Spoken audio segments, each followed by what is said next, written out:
menggalang fundraising ya melalui pemusatan ekspor ini agar bangsa ini fiskalnya kuat. Oke. Tujuan Pak Prabowo membangun pedesaan nggak ada orang miskin, nggak ada orang susah itu bisa tercapai. Kalau saya berpikir bahwa Prabowo akan menjadi presiden yang hebat dengan dua hal. Saya tidak ingin program mulia Pak Prabowo ini banyak terbengkalai ke depan. Saya nggak ingin juga. Oke. Karena ini menyangkut uang rakyat dan cita-cita Pak Prabowo. Kalau Ya, MBG dan Koperasi Merah Putih tidak ada perubahan, ya abang udah pasti bilang bahwa akan terjadi kegagalan. ada historinya ya. Jadi memang daerah waktu dia berikan otonomi penuh, seluruh izin dari kabupaten ya, semua syarat-syarat pendirian perusahaan tambang kabupaten, memang daerah ini jadi raja-raja kecil. Itu memang betul. Ya.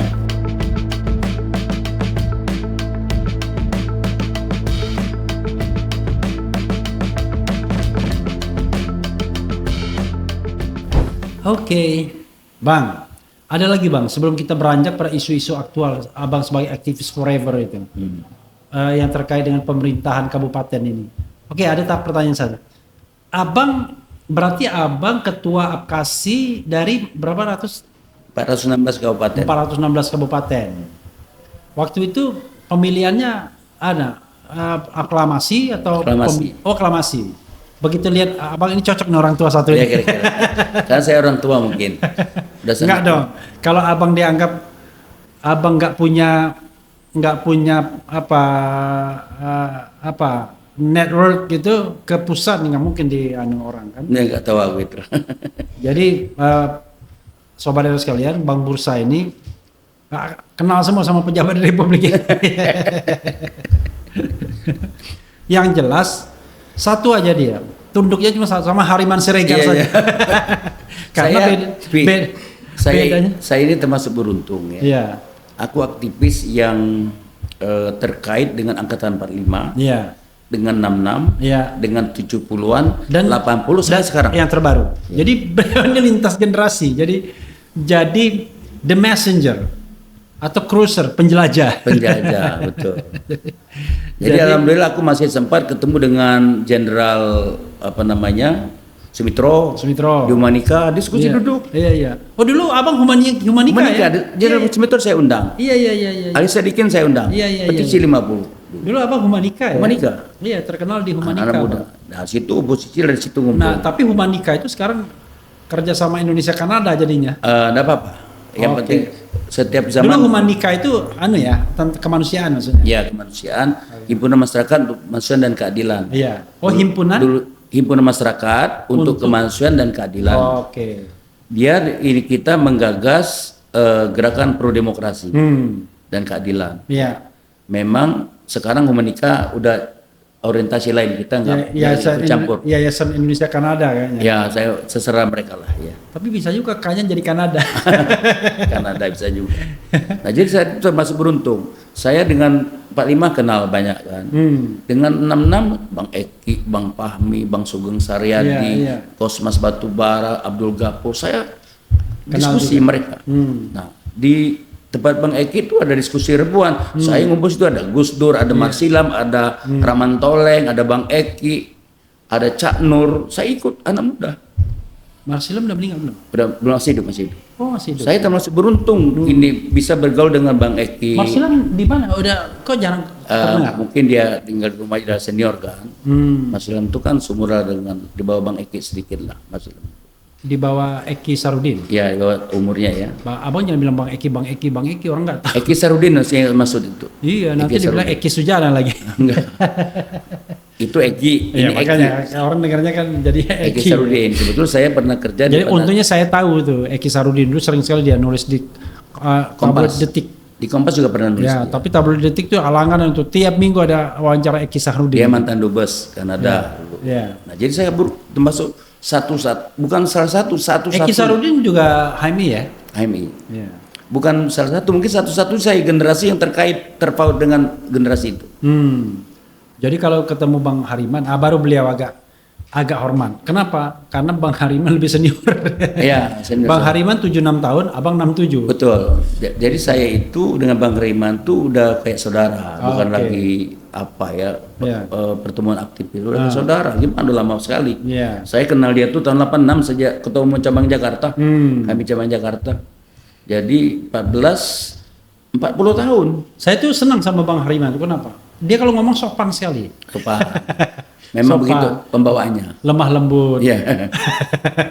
Itu pembawaan, Pak. Membawa- Nggak usah dipersoalkan lah. kayak gitu. Banyak orang kalau baru ketemu Bang Hariman pasti kaget loh. Kaget. Iya kaget. Tiba-tiba muncul semua istilah. Seluruh nama penghuni di dunia ini keluar semua. Bang Hariman udah begitu saya kenal. Iya. Iya. Jadi saya alhamdulillah sampai dengan Bang Hariman tuh udah 40 tahun lebih nggak pernah pisah. Oke. Jadi waktu kalau setiap tanggal 15 1 Mei. Januari Malari, ya, Lari. biasanya beliau ini yang menjadi MC-nya. Ya, setiap dia ulang tahun kita juga sama-sama. Gitu. Tanggal berapa dia ulang tahun? 1 Mei itu kebetulan Hari Buruh Internasional. Oh, 1 Mei Bang Ya, Hariman. May Day. Oh, Mei deh, luar biasa. Jadi selalu ramai kalau May Day. Bang Bang, Hariman lahir 29 Januari itu hari meninggalnya kakak saya. 29 Januari. Ya. Ya Allah. Iya. Saya itu kalau nggak Kakak salah saya meninggal 29 Januari 2014 atau 2013 ya, 29 2013. Januari. Ya. Kakak. Saya itu kalau nggak salah tanggal lahirnya sama dengan Agim. Wah, game ya. Nah, 29 Januari kalau nggak salah. Iya. Pantas orangnya lemah lembut kayak abang. Iya. Cuman katanya orang rambut suka ditipu. Menurut ramalan Aquarius. Aquarius itu nggak ganas. Tapi kan itu kan apa namanya nggak mencerminkan sesuatu yang lengkap. Hiburan aja. Liburan. Bang, oke ya. Kita berada lagi yang abang ingin share soal sebagai kepala daerah ini, Bang. Sebelum kita beranjak pada bagian akhir ini mengenai apa yang terjadi belakangan ini. Apa? Ada lagi, Bang? TKD. PKD ya. Ya. Harapan saya Tunjangan transfer keuangan daerah. apa? Ke TKD daerah. itu? Transfer keuangan daerah. ke daerah. Transfer Keuangan keuangan ke daerah. daerah. Oke. Kita harapkan TKD ini lebih stabil ke depan. Ya. Karena saya memastikan kabupaten ini adalah tiangnya negara Republik Indonesia. Kalau fiskalnya kurang ya, dan tidak memadai untuk tujuan-tujuan kesejahteraan ya, yang dikelola oleh secara otonomi oleh pemerintah daerah, saya mengkhawatirkan sesuatu yang tidak stabil gitu loh. Nah mudah-mudahan di bawah Bapak Presiden ini tahun depan mulai ada penambahan beberapa fiskal ke daerah, terutama daerah-daerah yang betul fiskalnya kurang. Nah, itu lebih khususkan lagi. Kabupaten kota yang lebih khusus itu harus ditambah fiskalnya. Menurut saya jangan tidak ditambah. Betul. Ya, tapi gimana pemerintah pusat sendiri juga sempit ruang fiskalnya. Iya betul. Makanya kerjanya motong-motongin anggaran orang. Maksud aku tuh ke depan. Iya, gimana ke depan? Dia motong itu bukan terbuang nggak Pak? Dibikin program baru secara sentralistik oleh pusat. Ya, itu Kan untuk sekolah itu persoalannya. Bang. rakyat, untuk sekolah unggulan, itu kan proyek strategis. Ya, tapi itu persoalannya menurut saya ya. Yang kita ini kan problemnya problem trust kalau menurut saya, problem kepercayaan. Pemerintah pusat tidak percaya daerah. Itu masalahnya. Daerah tidak percaya pemerintah pusat. Percaya, masih Enggak percaya. juga. Begini logikanya. Pemerintah pusat tidak percaya pemerintah daerah karena dia khawatir kalau uang itu langsung dikelola oleh pemerintah daerah, tidak langsung ke proyeknya, maka yang terjadi adalah takut dikorupsi, kan segitu. Iya. Takut diklaim sebagai keberhasilan kepala daerah. Kemudian takut dia tidak bisa memanfaatkannya untuk terlihat bahwa pemerintah pusat pegang peranan yang signifikan untuk the next Enggak election. dong, justru begini. Kita break dulu Bang. Ya, azan.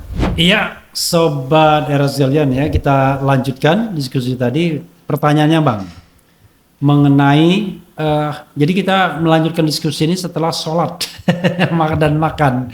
Ini baru pertama kali kita podcast diselingi maghrib, kemudian isya makan.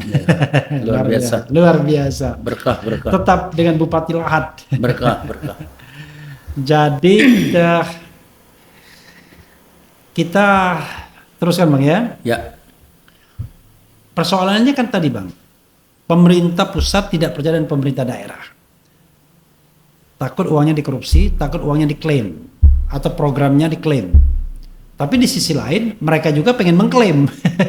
Uang rakyat kan pengen mengklaim karena di antara tokoh-tokoh yang membawa program itu ke daerah selalu punya agenda politik. Kadang-kadang kan pengen mungkin jadi calon presiden, calon wakil presiden, atau pengen jadi menteri lagi, atau partainya pengen besar dan lain sebagainya. Nah daerah juga begitu.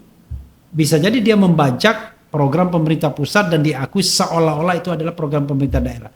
Kerja DPR juga begitu kan? Ya. Bawa program dan seolah-olah itu kebaikan dia. Supaya dapat elektabilitas lagi. Iya, rakyat dibohongi. Terpilih lagi. Nah, gimana menyelesaikan lingkaran setan ini? Dan ini sudah bertahun-tahun, berpuluh-puluh tahun berlangsung seperti ini. Tak, sebetulnya baru, belum terlalu lama ya. Sejak Undang-Undang Otonomi Daerah tahun 99 itu kepercayaan pusat terhadap daerah itu 100%. Karena Undang-Undang Otonomi Daerah itu memberikan wewenang, authority bagaimana daerah itu bisa mengurus dirinya sendiri, ya, memplot anggaran sendiri untuk tujuan pembangunan kesejahteraan masyarakat. Itu berlangsung sampai 2014 ya. Masih kelihatan signifikan hubungan keuangan pusat dan daerah itu masih beri tempat kepercayaan kepada kabupaten kota untuk mengelola anggaran. Karena otonomi kan, undang-undang itu nomor 23 tahun 2014. Setelah itu undang-undang ini memang di atas kertas ada perubahan yang sangat mendasar, yaitu pengelolaan keuangan daerah sedikit-sedikit ditarik ke pusat. Memang ada historinya ya. Jadi memang daerah waktu dia berikan otonomi penuh, seluruh izin dari kabupaten ya, semua syarat-syarat pendirian perusahaan tambang kabupaten, memang daerah ini jadi raja-raja kecil. Itu memang betul. Yeah. Sehingga mereka lupa bahwa ada fungsi kepala daerah itu dengan keluasaan dia mengelola keuangan, dengan keluasan dia menerima hasil dari tambang dan mineral itu, dia lupa bahwa tujuan dari anggaran itu untuk pembangunan kesejahteraan. Ini yang lupa ya. Ketika timbul sebutan raja-raja kecil, banyak masalah. Nah, dari peristiwa inilah, peristiwa pengelolaan Pemda inilah, seolah-olah pemerintah pusat tidak percaya. Sebetulnya bukan tidak percaya, ya.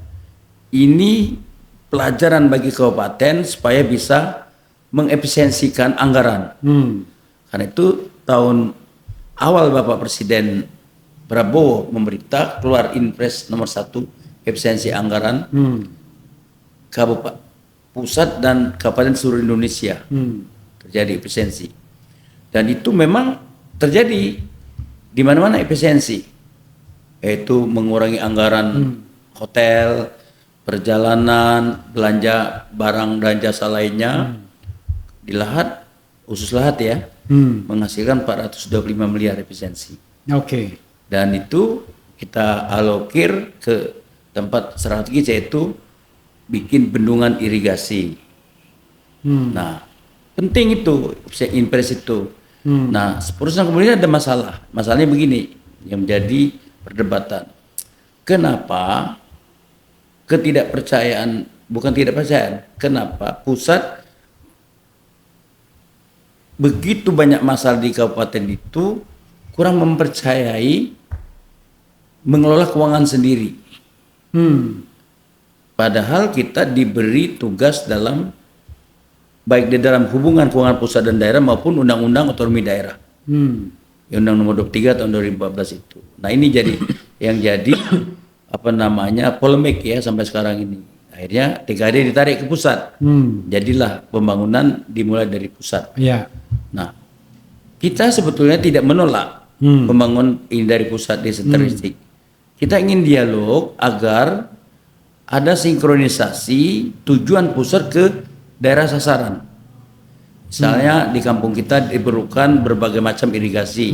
Kita belum perlu penambahan cetak sawah misalnya. Jadi irigasi dulu.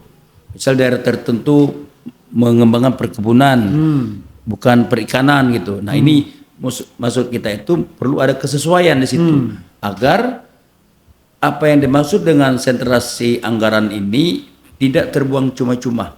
Dia efisien tapi juga tepat sasaran. Walaupun bagian ini bagian daerah yang ditarik ke pusat. Nah begitu. Jadi gitu masalahnya. Oke. Jadi saran abang apa? Kalau kemudian kalau saran saya karena Undang-Undang Nomor 23 itu mengenai otonomi daerah harus diimplementasikan undang-undang itu. Ini kan undang-undangnya di atas kertas kan. Tapi penganggaran diambil pusat meskipun banyak manfaatnya ya, termasuk yang saya katakan tadi sekolah Garuda ya, sekolah rakyat, ada kemudian gerai walaupun perlu dievaluasi ya, dikawal lagi, diawasi, termasuk MBG perlu diperbaiki, bisa berjalan gitu loh. Program-program ini mulia, pasti saya nggak mulia. Kalau dikawal dengan baik, uang kita nggak akan. Artinya tetap harus mengikutkan pemerintahan daerah. Mestinya. Jadi walaupun uangnya dari pusat, tapi pemerintahan daerah diikutkan dalam rangka pengawasan. Betul. Jadi kan kemudian begini, kan suplai pasokan rantai pasok makanan itu kan mesti dari desa dong, jangan dari tempat lain dong mestinya. Jadi kalau tidak ada koordinasi, kita banyak kehilangan kesempatan. Tapi cara berpikir abang ini mulia sekali. Banyak pemerintah daerah nggak suka kalau dia dilibatkan tapi uangnya nggak ada. Yang begitu kan? Tidak masalah bos. Karena rata-rata daerah itu masih ada uangnya. Meskipun tidak sebesar pengelolanya sebelum ditarik ke pusat. Masih ada lah. Kita nggak perlu dilibatkan karena ada uang. Yang penting kita ikut mengawasi. Ini kan supaya tujuan nasional kita tercapai. Saya tidak ingin program mulia Pak Prabowo ini banyak terbengkalai ke depan, saya nggak ingin juga. Karena ini menyangkut uang rakyat dan cita-cita Pak Prabowo. Kalau MBG dan Koperasi Merah Putih tidak ada perubahan, ya abang udah pasti bilang bahwa akan terjadi kegagalan. Bisa, kalau tidak dikawal dengan ketat, direvisi sambil berjalan, bisa gagal. Bisa gagal. Oke, saran abang buat Prabowo apa? Kalau menurut saya Pak Prabowo dengan segala penuh hormat, Pak Prabowo membuka kesempatan ruang publik mengkritik kebijakan nasional kita.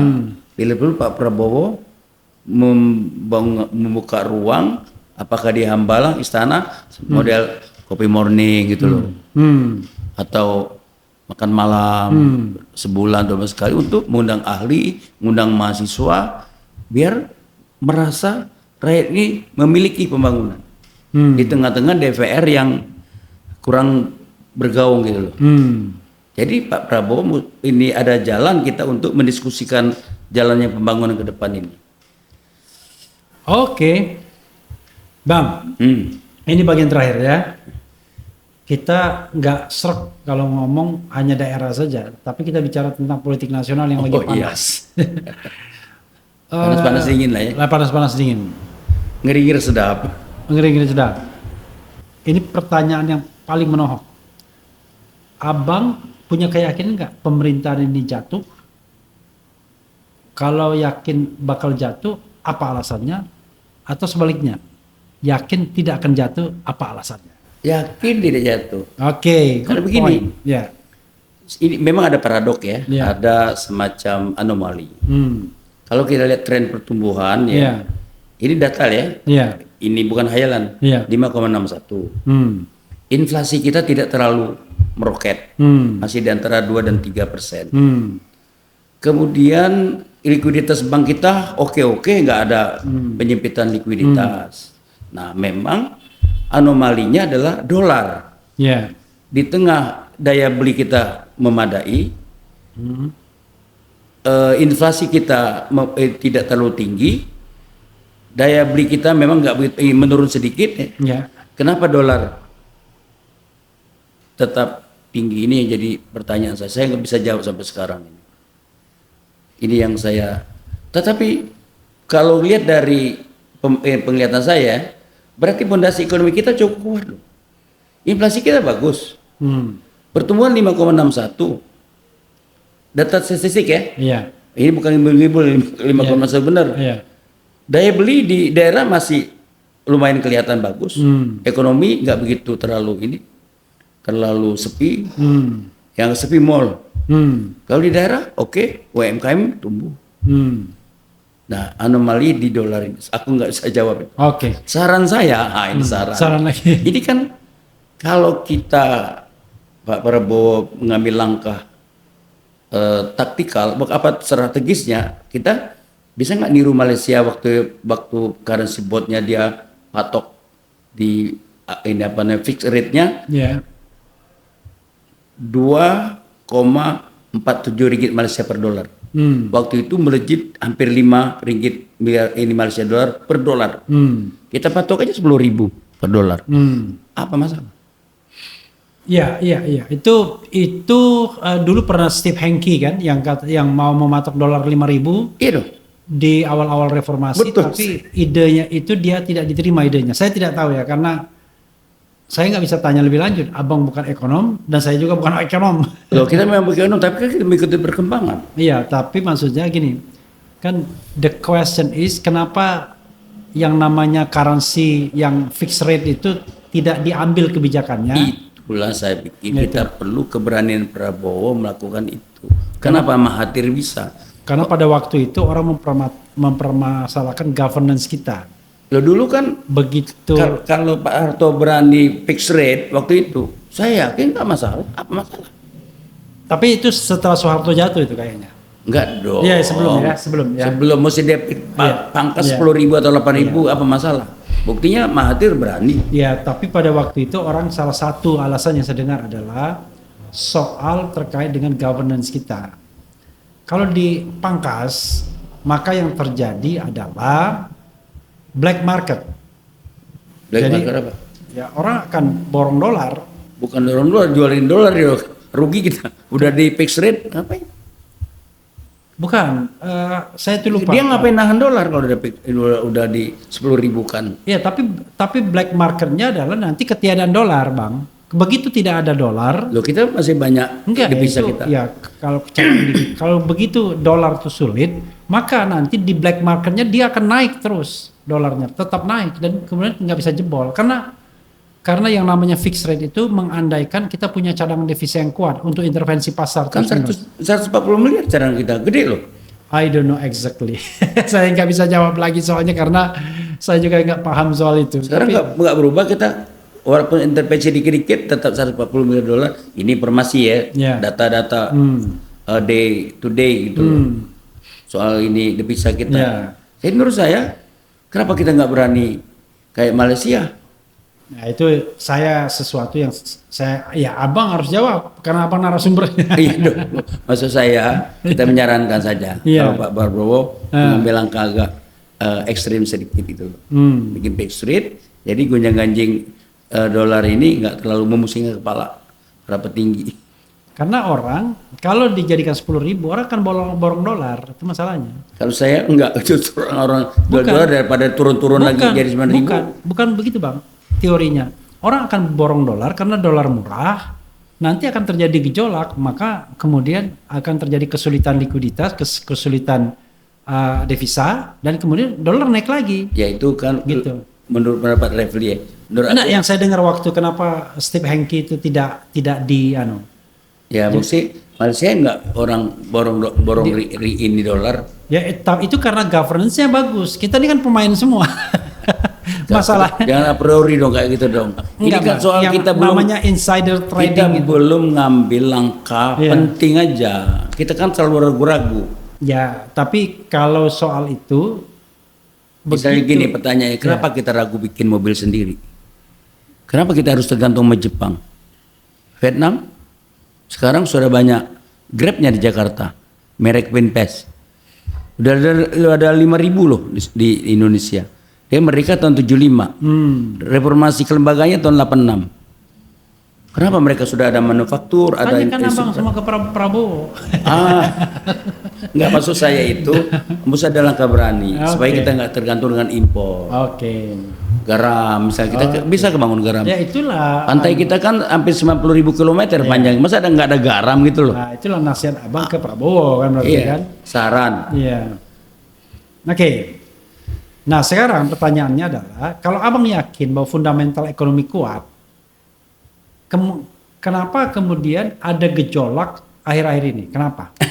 Kalau kita itu biasa lah, kita pernah melewati waktu itu kan. Oke. Demonstrasi itu dari menjelang Soeharto jatuh itu, Ya. 70 udah banyak demonstrasi.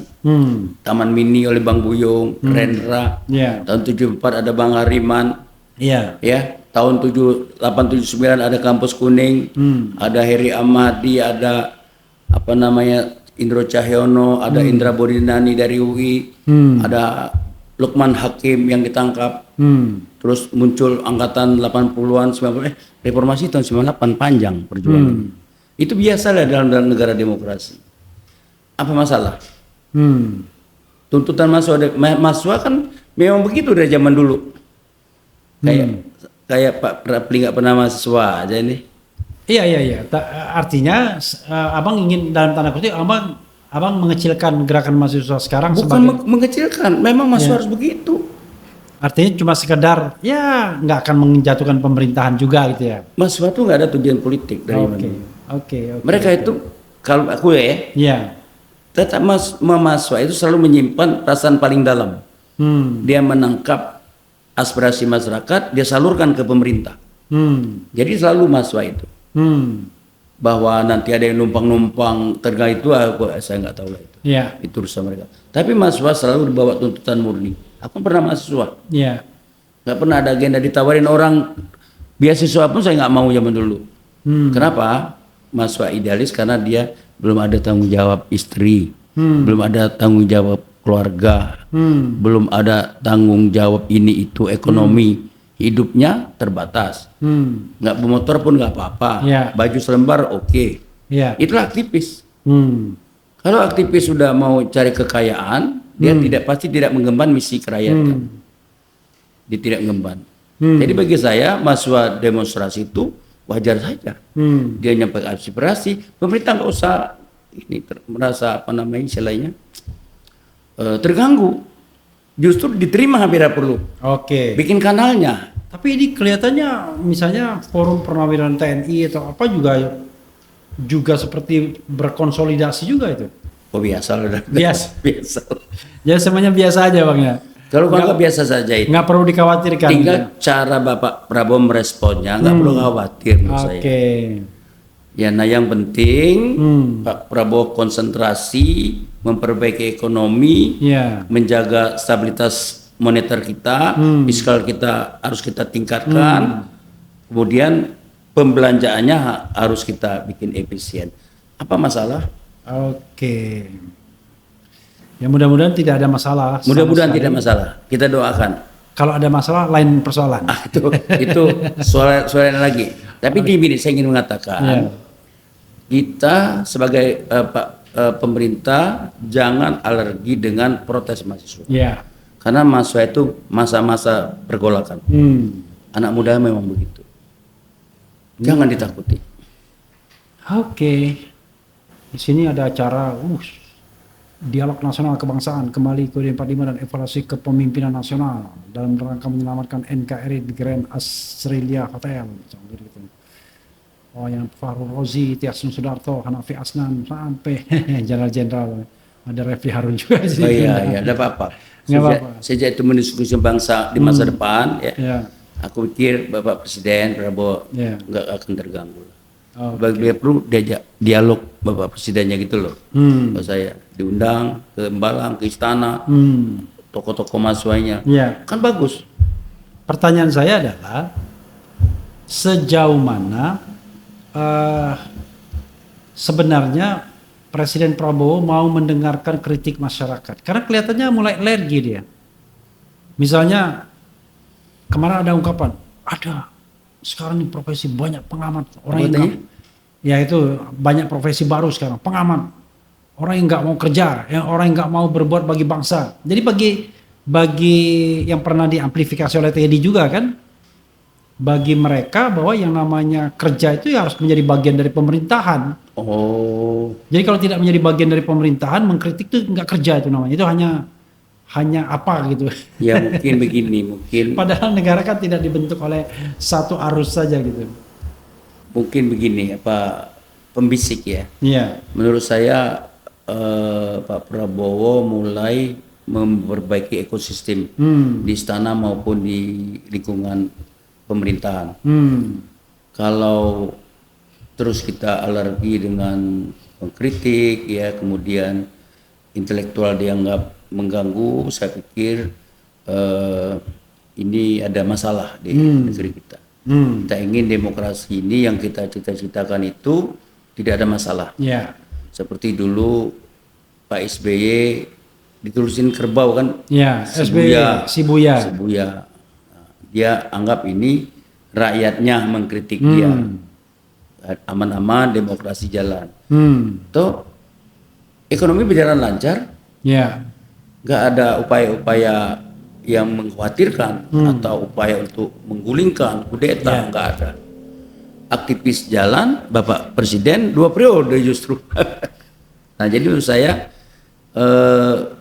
Pak Prabowo kan lahir dari reformasi juga, walaupun dia sebagian di Orde Baru kan, dia ikut apa namanya berpartai, mendirikan partai tahun 2009 ya, 2009, jadi dia sudah menjadi tokoh demokrasi.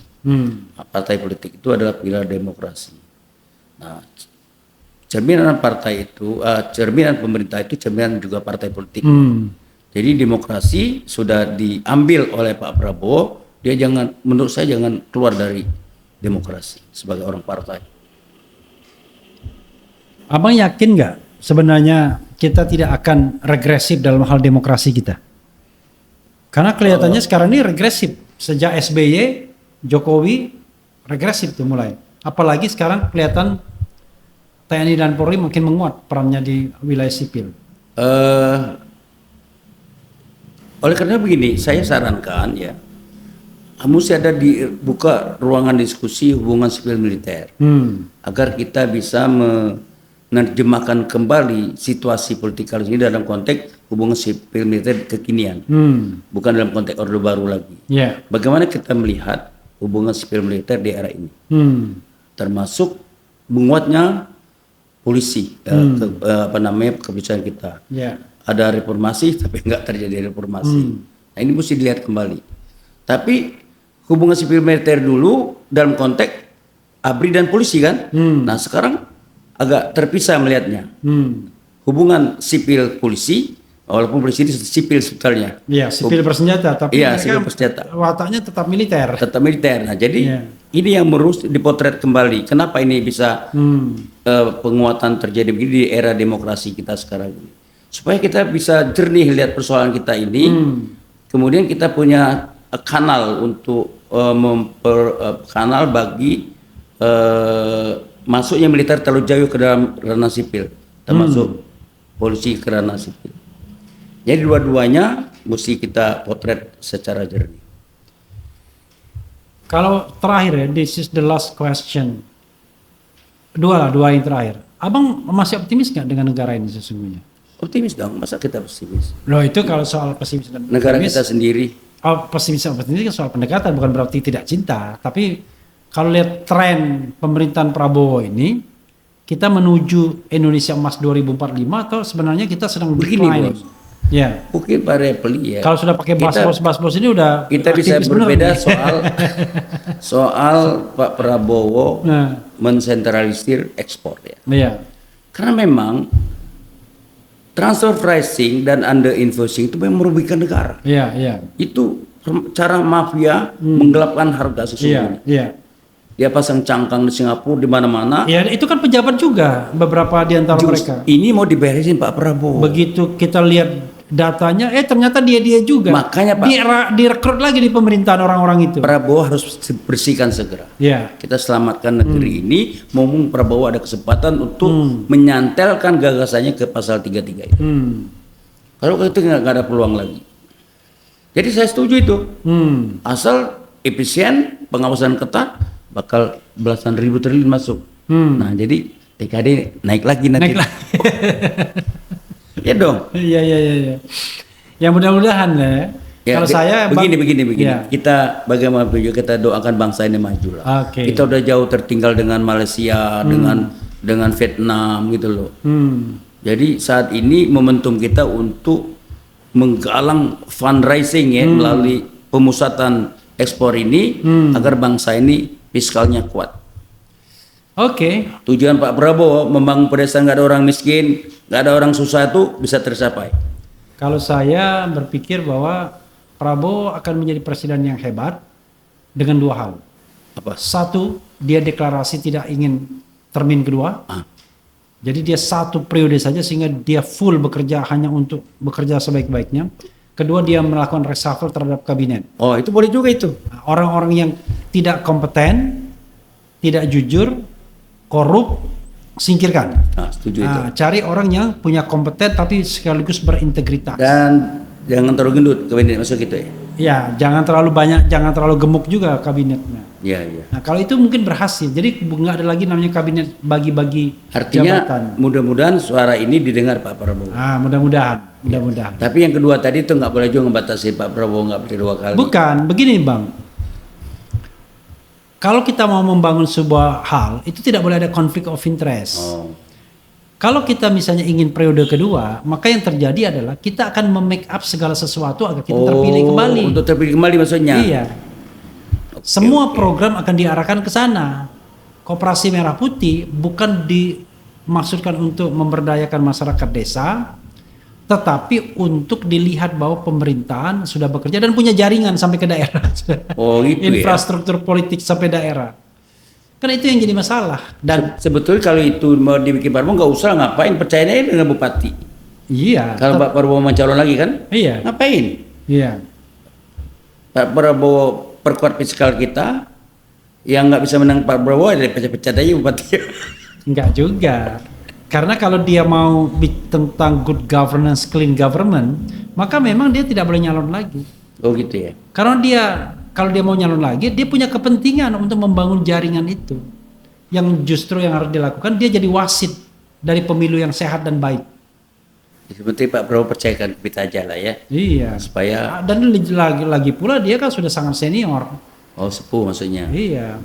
Sudah terbatas tenaganya. Percayakan kepada orang yang lebih muda, lebih segar, lebih punya visi, lebih punya tanggung jawab kan.